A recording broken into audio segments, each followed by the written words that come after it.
The climate clock is a graphic to demonstrate how quickly the planet is approaching 1.5 degrees of global warming, given current emissions trend. The clock will continue to run down until it hits zero, at which time carbon budget would be depleted and the likelihood of devastating global climate impacts would be very high. The clock was launched by climate scientists in 2020 in New York. It is updated yearly to account for the latest global carbon emission trend and rate of warming. Gambia being one of the leading developing countries in Africa towards achieving commitments to the Paris Agreement of 1.5 degrees, activists, scientists, and civil society organizations will join global efforts on Saturday, July 22nd, to highlight the urgent need for climate action. Co-lead of the Gambia Climate Clock, Mohamed Haidara, highlights the significance of the clock. Our scientists analyze it based on the IPCC report, and they shows that there is a way of letting know the public to understand how this thing is really affecting our livelihoods and then the people's lives. So this clock highlights those significance, and it has two components. That is the deadline and the lifeline.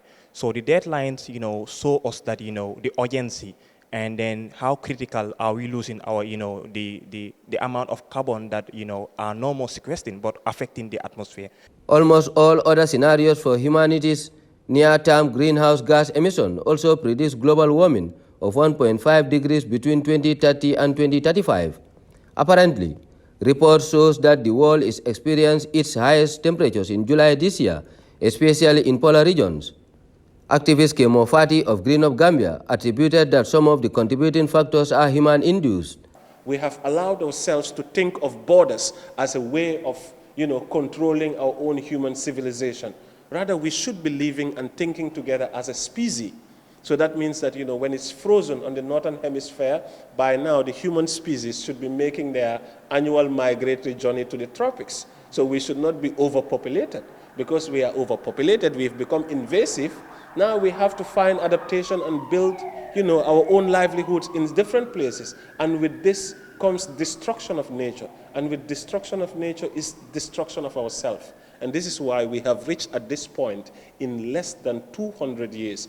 Activism do also provide solutions in their advocacy, including calls for transiting from use of fossil fuel to renewable energy.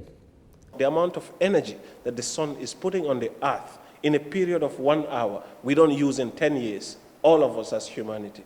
And all of that is going to waste. So we're saying that let's scale up those renewable energy solutions. Let's put solar power plants so that we will not be taking up, carbon and burning it. Let's go into renewable energies like the wind.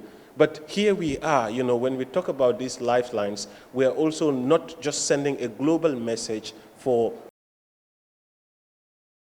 This is one of the submissions made by Africa's delegation at COP27, where claims of loss and damage fund was initiated.